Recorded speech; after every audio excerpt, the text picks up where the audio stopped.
सभी मित्रों को जय श्री राम, जय श्री कृष्ण। तो मित्रों, आज हम बात करते हैं कि ये जो मलेच्छ हैं जिहादी, इस कुरान को पढ़ने वाले, ये क्यों अपने मूँछों को काट लेते हैं और दाढ़ी को बढ़ाते हैं। तो मित्रों, जो हिंदू होता है, जो काफिर होता है, ये तीन ही पैटर्न में अपने आप को रखता है। इसका जो गेटअप है, जैसे ये मूँछ और दाढ़ी दोनों रखता है, जैसे अभी मैंने रखा हुआ है। या तो मित्रों ये मूँछ और दाढ़ी दोनों नहीं रखेगा, ये इसका दूसरा पैटर्न हो गया। या तो फिर तीसरा पैटर्न, ये सिर्फ मूँछें रखता है। तो अब क्योंकि इस रंगीले रसूल को काफिरों को ख़त्म करना था, तो इस जिहादी ने अपनी किताब में लिखा है कि ए मोमिनो, अपने मूँछों को काट लो और दाढ़ी को बढ़ाओ, ताकि आप काफिरों से अलग दिख सको, और जब जंग हो तो आपकी पहचान हो सके कि हाँ, ये भी जो है बेटी से शादी करने वाला कौम का है, ये भी जो है बहन से शादी करने वाला है भाईजान। तो इसीलिए मित्रों ये क्या करते हैं, मूँछों को काट करके दाढ़ी को बढ़ा लेते हैं, ताकि ये इनका जो है मार्क हो जाए। ओके, ये एक मार्किंग है, ये पहचान है कि हाँ, ये भी जो है इसी जिहादी कौम को मानने वाला है, ये भी इसी जो है रंगीले रसूल के सुन्नत को मानने वाला है। इसकी भी जो माँ है, यही 5 साल की जो है ये आयशा है, और इनके भी जो आका है, यही रंगीले रसूल खजूर खान है, जो कबीलों को लूटने का, काफिरों को मारने का, गज़वाए हिंद करने का। तो इनकी किताब में मित्रों आपको एक भी अच्छी बात नहीं दिखेगी। इनकी किताब में लिखा हुआ है, मंदिरों को तोड़ो, मूर्तियों को तोड़ो, देवी देवताओं का अपमान करो, जो सनातनी हिंदू देवी देवताएं हैं इनका अपमान करो। अगर आपने काफिरों की लड़कियों से लव जिहाद किया तो आपको जन्नत में दुगना इनाम दिया जाएगा। तो सोचिए किस प्रकार से इनका जो किताब का रचना हुआ है, ये सिर्फ़ और सिर्फ हिंदुओं को, सनातनी हिंदुओं को, जो मूर्ति पूजक है, जो मंदिर जाने वाले लोग हैं, सिर्फ उनको ख़त्म करने के लिए मित्रों आज भारत सरकार इन 20-25 करोड़ मलेच्छों को जो है पाल करके रख रहा है। तो आपको समझना होगा कि आने वाले 20 साल 30 साल के बाद जब आप नहीं रहेंगे, लेकिन ये किताब तो इनके अस्तित्व में रहेगी। और आज जैसे बड़े बड़े जो नेता हैं, जो बड़ी बड़ी बातें कर रहे हैं, क्या उनको ये किताब दिखाई नहीं देती, या फिर उनको डर लगता है? मुझे तो लगता है मित्रों ये जो है सिर्फ एक डर है। क्योंकि समझिए, अगर सड़क में एक पत्थर रखा हुआ है और सब लोग अगर जा कर के उसको ठोक रहे हैं और वो घायल हो रहे हैं, चोटिल हो रहे हैं, और आप उन लोगों को अस्पताल पहुंचा रहे हैं। असली समस्या यहाँ पर वो पत्थर है। उस पत्थर को हटाने का जो सुझाव है किसी को क्यों नहीं आता। तो मित्रों ये कोई, आप ये मत समझिए कि इनको कुछ नहीं पता है इस किताब के बारे में। सबको सब चीज़ें पता है, लेकिन सबको अपना पेट भरना है, सबको राजनीति करनी है। असली विषय से सब भटके हुए हैं। तो ये मित्रों हमेशा आपको इस विषय से भटकाएंगे, या आपको बेरोजगारी, महंगाई, इस प्रकार के समस्याओं में उलझाएंगे। लेकिन आपको पता होना चाहिए, ये जो 56-57 जो इस्लामिक देश बने हैं मित्रों, यहाँ पर भी कभी हिंदू ही रहा करते थे, यहाँ पर भी कभी काफिर ही रहा करते थे, यहाँ पर भी कभी जो है मंदिर और मूर्तियाँ ही थी। तो अब क्योंकि हिंदू इसी प्रकार से होता गया, आज जैसे जितने भी जो हिंदू धर्म के ठेकेदार हैं, ये विषय से हटाने के लिए, ताकि आपको कुरान की सच्चाई पता मत चल जाए, या आपको राजनीति में ले जाएंगे, या आपको पुराणों में ले जाएंगे, या आपको वेदों में ले जाएंगे, या आपको गटर में ले जाएंगे, या आपको कूड़े में ले जाएंगे, या आपको बेरोजगारी का ज्ञान देंगे, या आपको कहेंगे कि आप नॉलेजेबल बनो, आप पैसे कमाओ, घर बनाओ, बंगला खरीदो, गाड़ी खरीदो। ये इस तरह की जो है हाइपोथेटिकल आपको जो है बातें बताएंगे। लेकिन असली समस्या मित्रों आपको पता होना चाहिए कि आज़ादी के पहले भारत का जो क्षेत्रफल था मित्रों, ये था करीब 84-85 लाख वर्ग किलोमीटर।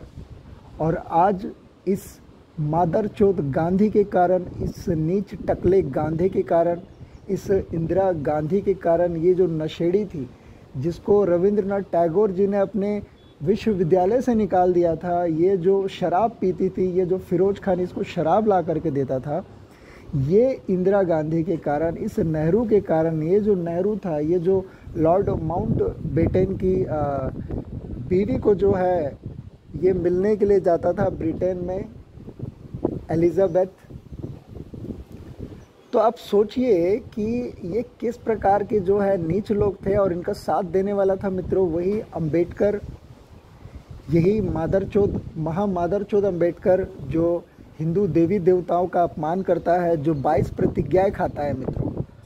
मैं हर उस भीमटे को चप्पल ही चप्पल से मारूंगा जो मुझे 22 प्रतिज्ञाओं के बारे में बताएगा, और जो भी इसकी तरफदारी करेगा मित्रों, जो भी इन कुकर्मियों के, इसी प्रकार से ये चांद मियाँ है, इसी प्रकार से जो सबके घर में बैठा हुआ है ये रंगीला रसूल, जिसको बहुत से हिंदू जो है बहुत अच्छा व्यक्ति मानते हैं, क्योंकि बचपन से आपको पढ़ाया गया है कि ये जो रसूल था ये विधवाओं से शादी करता था। आपको सुन के अच्छा लगा होगा कि विधवाओं से शादी कर रहा है, लेकिन मित्रों आपको ये नहीं बताया होगा कि ये काफिरों को मार करके त्योहारों में छुपके से हमला करके, काफिरों को मार करके, उनकी बहू बेटियों को बंधक बना करके, गुलाम बना करके उनसे जो है शादियाँ किया करता था। और आपको बताया जाता है कि ये विधवाओं से शादी किया करता था। तो आपको सत्य का पता होना चाहिए मित्रों। आपको ये चांद मियाँ, ये जो जिहादी था, सोचिए जब भारत अंग्रेज़ों के गुलाम था तो ये मादरचोद साईं बाबा क्या कर रहा था। इसे बनाया ही गया था मित्रों शिरडी के कुछ ठेकेदारों ने, कुछ धर्म के ठेकेदारों ने, कि आप किसी को अगर सीधा सीधा मुसलमान नहीं बना सकते तो आप उसको ये चांद मियाँ के पास भेजो, ये ईश्वर अल्लाह एक करके उसको मांस मदिरा पिला खिला करके उसका जो है पहले धर्म भ्रष्ट करेगा। क्योंकि आप समझिए, अगर आप किसी को सीधे शराब नहीं पिला सकते तो उसको आप पहले बियर पिलाएंगे उसका धर्म भ्रष्ट करने के लिए। तो उसी प्रकार से मित्रों ये साईं बाबा चांद मियाँ के यहाँ जाने वाले सिर्फ़ और सिर्फ जो है हिंदू होते हैं, मूर्ख हिंदू, वहाँ पर जा कर के ये लव जिहाद का शिकार होते हैं। आप सोचिए ये चांद मियाँ, ये जिहादी, ये मलेच्छ जो मांस खाता था, जो अपने भक्तों को भी खिलाता था, इसको तो सुप्रीम कोर्ट ने भी इनकार कर दिया साईं मानने से। लेकिन आज हर एक हिंदू जो है अपने घर में इसको बैठा करके रखा हुआ है। अब इसके बैठने का आप आसन देखिए मित्रों, और हमारे बड़े से बड़े देवी देवताओं का आप आसन देखिए। अगर आप इस मलेच्छ की मूर्ति को आप घर में रखते हैं तो आपके सभी देवी देवताओं को जो है इसका पैर लगता है। हमारे बड़े से बड़े देवी देवताओं का जो आसन होता है ये पद्मासन होता है, और ये मादरचोद नीच पिंडारी जो है इसे जानबूझ करके इस आसन में बैठाया गया था ताकि आपके देवी देवताओं का अपमान हो। वरना मित्रों जिस समय भारत अंग्रेज़ों का गुलाम था, ये क्या मादरचोद गांड मरा रहा था? कहाँ गए थे इसके चमत्कार? कहाँ गए थी इसकी शक्तियाँ? ये क्यों अंग्रेज़ों को जो है भगा नहीं दिया अपने चमत्कार से, शक्तियों से? ये क्या कर रहा था ये? तो आपको सत्य का पता होना चाहिए मित्रों। ये जो नीच लोग हैं, ये जो आप सोचिए, आज आप हर एक क्लास में देखते हैं अंबेडकर की फ़ोटो लगी रहती है, बाजू में माता सरस्वती की फ़ोटो होती है। तो जब ये मादरचोद 22 प्रतिज्ञाएं खा रहा है कि मैं ब्रह्मा विष्णु महेश को नहीं मानूंगा, आज इनका साथ देने वाले जो है ये जय भीम, जय मीम, मीम का मतलब यहाँ मुसलमान होता है। यही कुरान को मानने वाले वो भी यही बातें करते हैं कि मंदिर मत जाओ, मूर्ति पूजा मत करो, देवी देवताओं का अपमान करो। ये अंबेडकर भी वही करता था। तो क्या मित्रों ये अंबेडकर एक मुसलमान था? ये भी आपको जो है सच पता होना चाहिए, क्योंकि पाकिस्तान के निर्माण में मित्रों इसी अंबेडकर का योगदान था। इसके मित्र जोगेंद्र नाथ मंडल का योगदान था, जो पाकिस्तान में मंत्री पद पर गया और वहाँ पर उसको काफिर बोल करके जब उसकी माँ बहनों का बलात्कार किया गया तो अपनी जान बचा करके भगोड़ा जो है भारत में छिप करके अज्ञात मौत मरा। तो सच को समझिए मित्रों। बहुत से लोग इसी कारण से मेरे से द्वेष रखते हैं, गले तक जहर रखते हैं, ताकि मेरे इस नॉलेज का जो है लोगों को पता मत चले, मैं फेमस ना हो जाऊं। क्योंकि मित्रों मेरा नाम भी काल्की है, तो ऐसा कोई हिंदू संगठन का लीडर नहीं बचा मित्रों बड़े से बड़ा जिससे मैं नहीं मिला। लेकिन इन सब का भी जो जलन था कि कहीं मेरा जो नॉलेज जो है ये प्रकट ना हो जाए। मैं 50 बार जेल जा चुका हूँ मित्रों, इसी सच्चाई को बता करके। पूरे जिहादी मुझे जानते हैं, मैंने लाखों जिहादियों को ब्लॉक करके रखा हुआ है। तो ये सब कैसे नहीं जानते, ये जानते हैं, और इन्होंने भी मुझे ब्लॉक करके रखा हुआ है क्योंकि इनका भी व्यक्तिगत स्वार्थ है।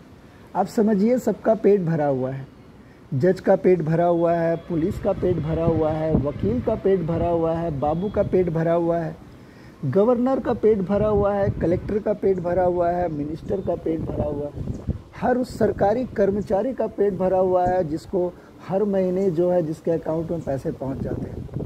यही कारण था मित्रों, इसी कारण से आज ये जो 57 इस्लामिक मुल्क बने, वहाँ पर भी कभी हिंदू ही रहा करते थे, लेकिन वहाँ के लोगों की मानसिकता भी आप ही जैसे हो गई। जैसे आज आप लोग सोचते हैं घर बना लेंगे, बंगला बना लेंगे, हमारे एक बेटे को डॉक्टर बना देंगे, एक बेटी को इंजीनियर बना देंगे।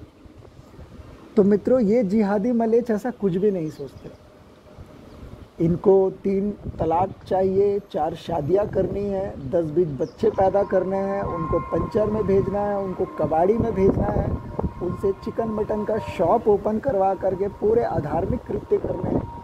आज आप देखिए, सभी देशों में, विश्व के सभी देशों में जेल में रहने वाले सबसे ज़्यादा संख्या जो है कैदियों की, यही मलेच्छ मुसलमान है। क्यों? यही कुरान पढ़ने वाले। क्यों? यही अल्लाह अकबर बोल करके कहीं बम फोड़ रहा है, कोई गोलियां चला रहा है। क्योंकि मित्रों, इनकी किताब में ही लिखा हुआ है, मंदिरों को तोड़ो, काफिरों को मारो, काफिरों का कत्ल करने पर आपको जन्नत में 72 हूरें मिलेंगी। अब इसमें भी सोचिए कि इसमें 2 कैटेगरी है। अगर कोई नॉर्मल मुसलमान है जो सिर्फ 5 वक्त का नमाज पढ़ता है, एक नॉर्मल तरीके से रहता है, वो एक सामान्य मुसलमान है, वो सिर्फ जन्नत जाएगा। लेकिन जो बम लगा करके फट जाएगा, जो काफिरों का कत्ल करेगा, जो काफिरों की बेटियों से लव जिहाद करेगा मित्रों, उसको मिलेगा जन्नतुल फिरदौस, यानी कि सबसे बड़ा जन्नत, जन्नतुल फिरदौस। तो आप सोचिए, आज भारत सरकार इनके लिए जो है अयोध्या राम मंदिर के बाजू में एक 5 एकड़ का बहुत बड़ा इनको मस्जिद बना करके दे रही है। वहाँ पर विश्व की सबसे बड़ी कुरान बनने वाली है, जहाँ ये लिखा जाएगा कि कैसे जो है आपकी माँ चोदनी है इन काफिरों की, कैसे इन काफिरों की बहनों की गांड मारनी है, कैसे इन काफिरों को जो है इनकी बेटियों का जो है बलात्कार करना है।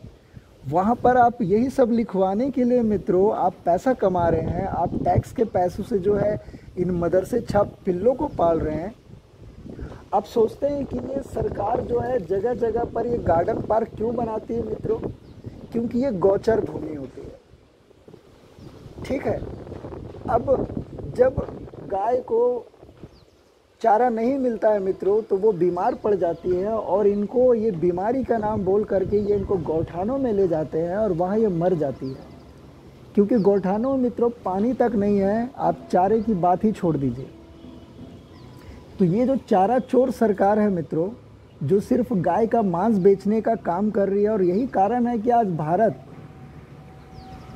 जो कि एक सनातन देश है, भारत राम की भूमि है, भारत कृष्ण की भूमि है, भगवान वो श्री कृष्ण जिन्होंने गौ माता के लिए गोवर्धन पर्वत उठाया, आप वैसी भूमि में रह करके मित्रों आप हलाल प्रोडक्ट, आप गौ तस्करी में आज नंबर 1 पर हैं, तो आपको शर्म आनी चाहिए। अब इसका कारण यही है मित्रों, यही जो नीच हिंदू है, जो पैसा कमाने का लालची हो गया है। क्योंकि इन जिहादियों को सरकार इतना पैसा दे रही है, इतना पैसा दे रही है, आप बैंक जाइए आपको पता चलेगा कि इनके लिए कितने सारे स्कीम है। सिर्फ आपको मुसलमान होना अनिवार्य है। नई रोशनी, नई किरण, नई उजाला, ऐसे इनके लिए इतने सारे स्कीम्स हैं मित्रों कि सिर्फ आपको मुसलमान होना आवश्यक है। और मूर्ख हिंदू ये नहीं जानता कि वो अपने ही टैक्स के पैसों से जो है इन सब को पाल पोस रहा है। कश्मीर में क्या हुआ 1990 में, किस प्रकार से वहाँ हिंदुओं का नरसंहार हुआ, आप इन सब चीज़ों को जानिए मित्रों। आप मोपला कांड को जानिए, मोपला कांड क्या था आप उसको भी पढ़िए। और सावरकर जी ने क्यों जेल में इन सब को लिखा, क्योंकि आज अगर सावरकर नहीं होते मित्रों, आज अगर वीर सावरकर नहीं होते तो किसी को भी जो है गांधी और नेहरू, इस अंबेडकर की सच्चाई का मित्रों पता नहीं चलता। मैं आपको बताना चाहूँगा मित्रों, अंबेडकर का आज़ादी में कोई भी योगदान नहीं था। ये मादरचोद जब सब लोग आज़ादी की लड़ाई लड़ रहे थे तो ये बहन चोद जो है, इसकी माँ का चूत, ये मादरचोद जो है, ये देवी देवताओं का अपमान करने वाला, ये राम और कृष्ण को गाली देने वाला, इसने एक किताब लिखी है मित्रों, riddles of Ram and Krishna, जिसमें इसने प्रभु श्री राम को माता सीता का भाई बताया है। तो यही सब कारणों से मित्रों ये इसने 22 प्रतिज्ञाएं खाई और अच्छा हुआ ये मादरचोद जस्ट उसके बाद तुरंत ही मर गया, यही इसका कर्म था। तो सोचिए, ये अंबेडकर जो 22 प्रतिज्ञाएं खाता है, भगवान श्री राम को गाली देता है, श्री कृष्ण को गाली देता है, और आज सभी हिंदू इसको मस्तक में चढ़ा करके रखते हैं। आप किस नरक में जाएंगे? आप कौन सा पाप भोगेंगे मित्रों? वो व्यक्ति जो आपके देवी देवताओं का अपमान करता है, जो आपके जो पूरे इतने बड़े भगवान हैं, प्रभु श्री राम, भगवान श्री कृष्ण, जो आज पूरा विश्व जिनको जो है मानता है, बजरंग बली जहाँ आज पूरे विश्व में पूजे जाते हैं, वैसे देवी देवताओं का ये अपमान करता है नीच, और लोग इसको जो है इतना इज्जत देते हैं, साहब, बाबा साहब। आपको इसकी सच्चाई जाननी होगी मित्रों, उसी प्रकार से आपको चांद मियाँ की सच्चाई जाननी होगी, आपको इन सभी नीच लोगों की सच्चाई जाननी होगी जिनको आपने महान बना करके रखा हुआ है। अगर आपने ऐसा नहीं किया मित्रों तो आने वाला जो समय है ये बहुत ही दुर्गामी होगा और इसका परिणाम आपको ही भुगतना होगा। क्योंकि मित्रों आप जो भी करते हैं उसका परिणाम जो है हमको भुगतना ही पड़ता है। तो आप जब तक इस सत्य को जन जन तक नहीं पहुंचाएंगे, लोगों तक इसका ज्ञान आप नहीं देंगे, तब तक जो है कोई भी सुधार, कोई भी परिवर्तन जो है संभव नहीं है। तो अगर आपको धर्म और अध्यात्म की मित्रों, आपको अगर सच में ही रक्षा करनी है तो आपको सच्चाई को जानना होगा, आपको रिसर्च को समझना होगा और आपको इन सिलेबस में बदलाव करना होगा मित्रों। क्योंकि ये जो सिलेबस बनाया गया है, ये बनाया ही गया है मौलाना अब्दुल कलाम आज़ाद के द्वारा। ये जो मदरसा छाप पिल्ला था मादरचोद, जो पैदा हुआ पाकिस्तान में, जो गांड मराने के लिए आया भारत, और आज़ादी के बाद मित्रों इन्होंने सिर्फ़ और सिर्फ एजुकेशन मिनिस्ट्री चुनी। इसका भी कारण मैं आपको बताना चाहूँगा कि नेहरू के टाइम पर और इंदिरा गांधी के टाइम पर जो एजुकेशन मिनिस्टर थे, और उसी प्रकार से राजीव गांधी के टाइम पर भी, क्यों ये गांधी नेहरू परिवार के समय पर हमेशा जो एजुकेशन मिनिस्टर थे ये मुसलमान ही को रखा गया? इसका बहुत बड़ा कारण था मित्रों कि आपके सिलेबस से उन चीज़ों को हटाने के लिए, जो ताकि आपको सत्य का ज्ञान ना हो जाए। मित्रों मैं आपको एक सत्य बताना चाहूँगा। जब मैकाले भारत आए तो उन्होंने अंग्रेज़ों को कहा कि हिंदुओं को, सनातनी हिंदुओं को चेंज करना, इनको गुलाम बनाना असंभव है जब तक आप इनके वेद और पुराणों को जला नहीं देते। और उसके बाद मित्रों अंग्रेज़ों ने जिन किताबों को जलाया उनको जलने में सालों साल लगे। तो आप समझिए कि हमारे पास कितना लिटरेचर था, हमारे पास कितनी किताबें थी। आज ये जिसे आप राम सेतु बोलते हैं मित्रों, अंग्रेज इसे एडम्स ब्रिज कहते हैं। आप समझिए, अब इन्होंने एक कहानी भी गढ़ ली कि ये जो आदम था इनका, ये जो इनका आदम था, ये जब धरती में आया तो इसने श्रीलंका से भारत के लिए एक ब्रिज बनाया, वो था एडम्स ब्रिज। आप नेट में सर्च करिए, एडम्स ब्रिज को जो है राम सेतु कहा जाता है। तो किस प्रकार से इन्होंने नाम को बदलने का प्रयास किया। आज ये जो आप टाइम जोन होता है मित्रों, ये जिसे आप सेंट्रल टाइम जोन लेते हैं, आप मैनचेस्टर का, आपको नहीं पता होगा तो आप पता करिए। पूरे विश्व का जो है मित्रों जो ग्लोबल टाइम जोन है ये लिया जाता है मैनचेस्टर से, और ये जो मैनचेस्टर है मित्रों ये है ब्रिटेन में। अब आपको ये बात जान करके आश्चर्य होगा मित्रों कि ये जो मैनचेस्टर है इसे चुराया गया है मानसरोवर से। क्योंकि आपको पता होना चाहिए कि किसी समय कैलाश मानसरोवर जो था ये पृथ्वी का केंद्र था, क्योंकि वहाँ पर भगवान शिव और माता पार्वती का वास था। वहाँ उसे उसके पहले मित्रों उनका और भी बहुत जगह पर इनका वास भी था। आप कुछ जगह को मैं और भी आपको बता देता हूँ, जैसे जो सुमेरिया था, जहाँ पर इन्हें मेलुहा कहा जाता था। तो आपको समझना होगा मित्रों कि किसी समय पूरे संसार में, पूरे विश्व में कभी सनातनी हिंदू देवी देवताओं की ही पूजा होती थी। मैं आपको एक छोटी सी कहानी बताना चाहूँगा कि जब अब्राहम को मित्रों केनान से भगाया गया, अब उसको इसलिए भगाया गया क्योंकि उसने वहाँ पर मूर्तियों को तोड़ दिया था। अब ये मूर्तियों की पूजा कौन करता है मित्रों, मंदिर कौन जाता है, तो आपको समझना होगा। तो ये अब्राहम जो है मंदिर में गया और उसने मूर्तियों को तोड़ दिया।